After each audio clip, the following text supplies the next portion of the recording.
Now on Mississippi Insight. Legislative redistricting is on the agenda in 2025, and advocates for black voters have their own proposal for new maps. We'll talk with Jarvis Dortch from the ACLU of Mississippi. And a sprawling new tax reform bill passes the state house. Will it pass muster with senators, or will they have their own ideas about cutting taxes? Magnolia Tribune's Russ Latino joins us for analysis this week on Mississippi Insight. I'm Byron Brown on broadcast and on podcast. Thank you for joining us for this January 18th edition of Insight. Legal advocates for black voters in Mississippi are closely watching the 2025 legislative session for developments in redistricting. A panel of federal judges has ordered the state to redraw its current legislative district boundaries to avoid diluting black voter strength. Now lawmakers have until the end of their session in early April to approve new maps or have federal judges draw them for us. We spoke this week with Jarvis Dortch. He's the executive director of the ACLU of Mississippi. Jarvis, remind viewers about the federal court's ruling on Mississippi's legislative maps and what changes are required there when it comes to the maps. Yeah, so we, along with several other legal organizations, brought a lawsuit on behalf of the Mississippi NAACP and several other black voters throughout the state, alleging that the state of Mississippi had drawn legislative maps that violated the Voting Rights Act.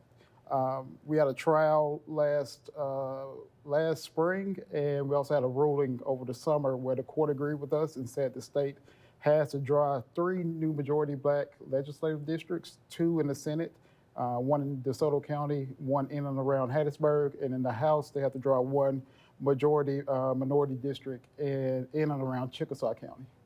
And what does that do if they draw those maps? How does that impact black voters in the state? Well, it will give black voters more representation, something that's lacking in these current maps. What the legislature has done over the past 2 cycles is push most of the black voters into a select number of districts, meaning that those districts overwhelmingly are black, but black voters throughout the rest of the state don't have much of a say in what happens in those other districts. So in the Senate, 53% of all black voters are in 15 districts. And the other 37 districts, they're spread out through, the other 43% is spread out through those other 37 districts. So this will make things fair for not just black voters, but all voters to have more say in who represents them at the Capitol. Yeah, attorneys from your group were part of an effort to propose maps with these new district boundaries, whereas it are impacted. And how did you plot out those changes? How did you come up with those changes and figure out where the changes needed to happen? Yeah, so many of these maps that we're proposing, we actually presented in trial. So they're not new. They're things that we showed to the court to say, hey, one thing you have to do is show the court that a majority black district can be created, that those communities can be kept intact, and that those voters up there vote together and would be represented if they were in a district that did that. So, you know, DeSoto County is a growing county. The black population there is growing. The population there is growing overall, but you have a county that doesn't have a lot of black representation locally or in the state legislature, and that's because those districts were drawn in a way to prevent those black voters, say, living in Horn Lake, to be able to vote for a candidate of their choice. And the same in Hattiesburg, where you see a lot of the black neighborhoods and voters have been taken out of Hattiesburg and represented by a senator that's based in Jasper County. So there's like almost a spike coming down into Hattiesburg just to take those black voters out of Hattiesburg and allowing the rest of the city to be represented by white senators. Mm-hmm. So by creating more black districts, does it take away from the other existing black districts? No, and that's one of the things we proved at trial, and that's what the court ordered. They said 2 additional districts in the Senate and 1 additional district in the House. So we have shown at trial and with our maps that you can create a majority black Senate district without collapsing any of the black districts that are in the Mississippi Delta. And the same in the Hattiesburg area. There's a district that I mentioned before that is black majority district. That district can remain a black majority district while creating a new district in the Hattiesburg area that can elect, where black voters can elect a candidate of their choice. You're a former state representative. Do you have any reason to believe that lawmakers will be receptive to your proposals? I think they want to follow the law. I would think they want to avoid further litigation. We've heard, that there are lawmakers that have talked about the need to collapse a district in the Delta in order to draw one in DeSoto County. We think we have made the case to as many lawmakers as we can talk to that that's not the case. That we proved that at trial that you don't have to do that, and our maps prove that. So it's our hope they'll put something forward on the Senate and the House side that actually complies with the court order. What do you say to critics who say that redrawing districts create unnecessary divisions and disrupts existing boundaries? Well, I mean, we have to redraw districts every 10 years, and I think what you see is the Mississippi legislature in particular has used the redistricting process to make themselves more secure, and that's all members, Democrats, Republicans. They have chosen to build districts where they're more likely to get reelected, and it's them choosing their voters instead of voters choosing them. And when you have districts like that, you have less competitive races. You'll have a situation where there are 122 House districts and only 40 of them have general election races because those elections are over with in the primary. You don't get anything done that way. You don't get debate in the community. You don't get people activated. You don't get voters educated about what's going on in the state because you don't have anybody running that's actually going out there talking to voters because lawmakers have prioritized getting back to the legislature over the voters in Mississippi having a say in what happens at the legislature. If lawmakers reject your proposal and fail to win court approval for their own maps, then the federal judges will redistrict the lines and they'll decide how those maps are drawn. What do you think is likely to happen here? Well, the legislature does have the first bite of the apple. They have until the end of the session to present maps and to pass maps. And if we think those maps comply with the court order, we'll agree and go to the court and say we agree that these maps are good. And it's likely that there will be special elections after that. If those maps don't comply with the court order, we'll argue that the legislature has not done what the court said it should do. And further litigation will go forward. And if the court agrees with us, they could draw their own maps and put those in place. And then we would have special elections a little bit later. If the court has to redraw the lines themselves, what would that optimally look like? I think we don't want to get too ahead of ourselves, but I think it's going to look at, the court's going to consider what we put forward at trial and look at what their court order says and spend some time drawing maps that comply with that. I think the court itself, though, would like to see the legislature do this and not have it bounce back to them. It would be great for the legislature to take care of this. And I think the order from the court is pretty simple. It's not that complicated. There are 3 districts. These are 3 additional districts. You do not need to play with the maps and collapse a district, meaning you're only given 1 additional district or it's just a wash. That's not what the court ordered, and I don't think the legislature should consider anything like that. The House and the Senate seem to have different opinions when it comes to redrawing these lines. What does that look like, and what do you think happens at the end of the session here? From the first few days of the session, we see that the Senate is much more active in this and that they are putting forward proposals and may come up with a map. We would hope that they will put a map out that's public and a map that all voters can see, that we can see before they vote on it, but that's usually not the case in the Mississippi legislature. On the House side, they have indicated that it'll be the end of the session before they do anything. I think it's a little easier for them because it's just 1 district, and it's probably not that hard to draw that district, and they comply with the court order. So right now we're worried about what the Senate is going to do. Looking ahead, what steps should the legislature take to ensure that future redistricting processes are equitable and avoid these legal challenges? I think the process overall should be opened up and be more transparent. Mississippi's process is probably the least transparent in the country. You have lawmakers that have hearings throughout the state that really aren't hearings. They're just public events where people can come in and talk about their concerns. There isn't any record put together about these concerns. There's no response to those concerns. It's just meetings where people can air their thoughts about what the district should look like in their community. Then the legislature goes back to the Capitol and works behind closed doors to create maps. And what we saw in 22, when those maps were passed, Those maps came out one evening and were voted on the next morning. You had very little time to see what was going on. And that's not a process that's followed pretty much anywhere in the country. Mississippi's legislature is routinely doing things that are just the opposite of transparent, getting away with stuff that you would not see in another state. Just the transparency part of it, just a bill coming out one day that dramatically changes our tax code and being voted on in the full House the next day. You don't see that in other states. Jarvis Dortch, thank you for joining us. Thank you. All right, and we'll be right back.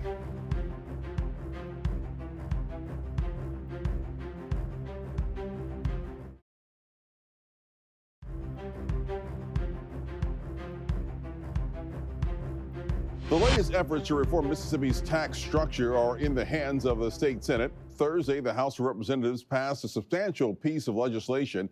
It aims to eliminate personal income taxes over the next decade, trim our high grocery taxes, and much more. One of the journalists following this story is Russ Latino. He's founder and CEO of Magnolia Tribune.com. Russ, welcome back to Mississippi Insight. Thanks for having me, Byron. Well, House Bill 1 passed in only the second week of the session. It was authored by one of the House's most powerful figures, Ways and Means Chairman Trey Lamar. Talk about the speed with which they passed this bill. Yeah, I think the speed is indicative of the fact that they have said and have shown that it is their number one priority for the session. You remember last year that House Bill 1 was the Medicaid expansion bill, which also was the priority last year for the session. So it signals a shift in priorities. It also signals, I think, to the membership in the House of Representatives that this is one that leadership really wants everybody to get on board on. And we'll see now what happens with it in the Senate. Yeah, the House Speaker, when we talked to him earlier at the beginning of the session, he talked about taxes being basically the number one priority. How laser focused do you think the legislature is on trying to get something done really soon? Hey, look, I think to the legislature's credit, they have done an awful lot in the tax reform space over the last decade. In 2016, the legislature gave an income tax cut to individual workers that included eliminating the tax on the first $5,000 of income, which eliminated that 3% bracket Mississippi used to have. In 2022, they came back and did another tax reform to eliminate the 4% bracket on the next $5,000 of income. That gave Mississippi the largest standard exemption in the entire country among states. The tax income is $18,300 for a single worker. They also started to rotate down the flat rate that was left from 5% to 4%, and that's ongoing now. So the legislature's done a lot already. I think for a very long time, Governor Tate Reeves, former Speaker Philip Gunn, and now current Speaker Jason White have been laser focused on this idea that eliminating the income tax would make Mississippi more competitive. And so it's unsurprising that they are pushing that issue again. Has anything surprised you about this bill? The complexity of the bill is real. They are trying to tackle a lot at once. And so what you see in the bill is not just an effort to eliminate the income tax. Certainly that's the headline of the bill. You also see an effort to essentially slash the sales tax on groceries in half to down to 4% once that's phased in. But you also see an interesting focus on transportation and the state retirement system within the bill when it comes to what they're calling offsets, which are essentially partial increases to offset some of the big cut that comes from income tax. But those offsets are all oriented towards very specific things. So as an example, the gasoline tax in Mississippi is what's called an excise tax. They don't have a sales tax on gasoline right now. What they're trying to do is remove the sales tax exemption and create a 5-cent sales tax on gasoline. That is money that is directed in the bill specifically to MDOT for road maintenance and construction, something that MDOT has been asking for a considerable period of time. And then the local sales tax option that's in the bill is another big part of the offset, would be a 1.5-cent local sales tax on top of the state sales tax of 7%. And that's money that'll go to both cities and counties. The county money would go to the Office of State Aid Roads for county roads. The part of that goes to the state retirement system, Byron, is what they're talking about doing is right now there's a segment of lottery revenue that goes to MDOT. And because they're creating this new form of funding for MDOT, the lottery revenue that currently goes to MDOT will be shifted to PERS. And so the bill is guaranteeing $100 million in additional funding to the state retirement system for public employees until such time that the current fund is up to 80% funded. And so they're trying to do, to answer your initial question, they're trying to do a lot at once in one bill. Now that it's in the hands of the Senate, what changes do you see happening with this bill now that the Senate has in their hands, and what do you think it's going to look like at the end of the day? Yeah, so the Senate has been more deliberate in the past when it came to tax reform. In 22, Speaker Philip Gunn very much wanted to have a commitment to eliminate the income tax. The compromise that they ended up with didn't get there. Instead, it got to that 4% flat tax we mentioned earlier. You've seen Lieutenant Governor Delbert Hosemann suggest that their plan will look like bringing the rate on income tax down from 4% to 3% within a certain number of years, and also immediately bringing down the grocery tax, I think, to 5% is the number that's been thrown out. You know, the two sides are going to have to meet in the middle if you want to see any tax relief. I suspect that part of what that looks like is making sure that any offsets that occur with the fuel tax or with the local sales tax option are not all at once, so that what you end up with is a situation which was from day one, there's a net tax cut on Mississippi taxpayers.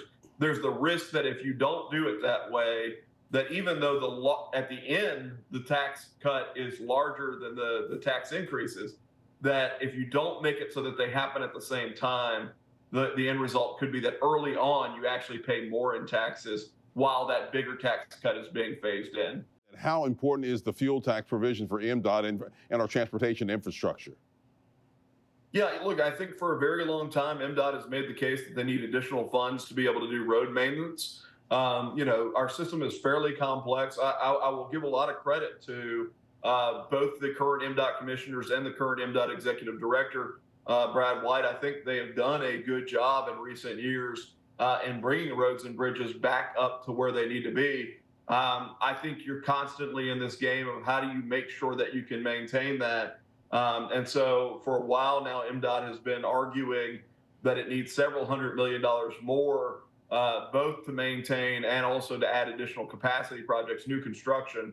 And so I think what the House is trying to do is to both deliver meaningful tax reform that helps to grow the economy, make us more competitive, and at the same time, make sure that we're addressing those core function needs.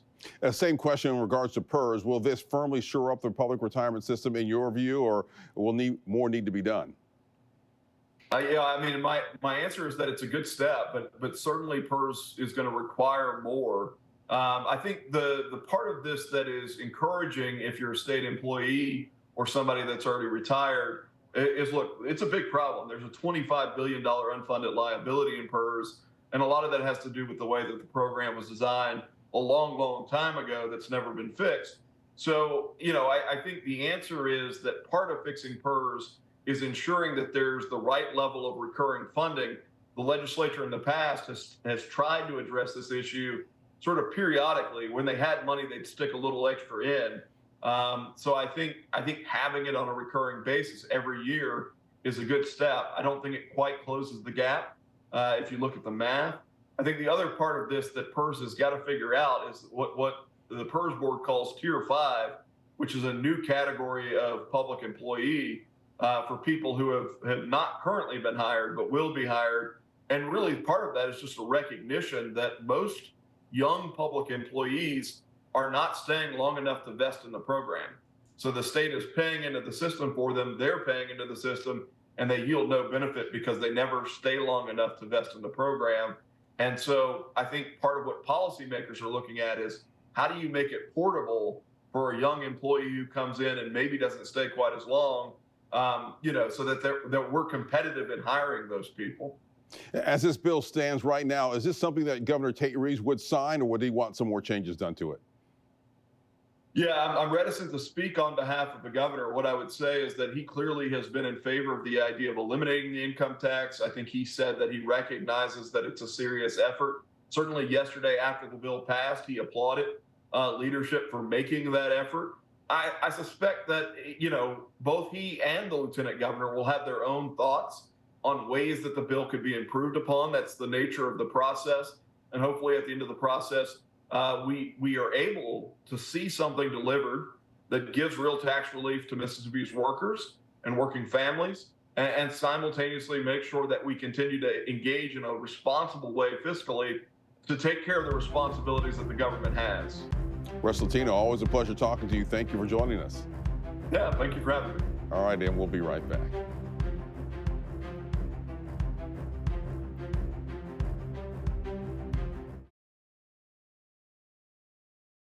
If you have comments or questions about today's show or suggestions for an interview or segment, just drop us a line. Email our producers. The address is news@WJTV.com.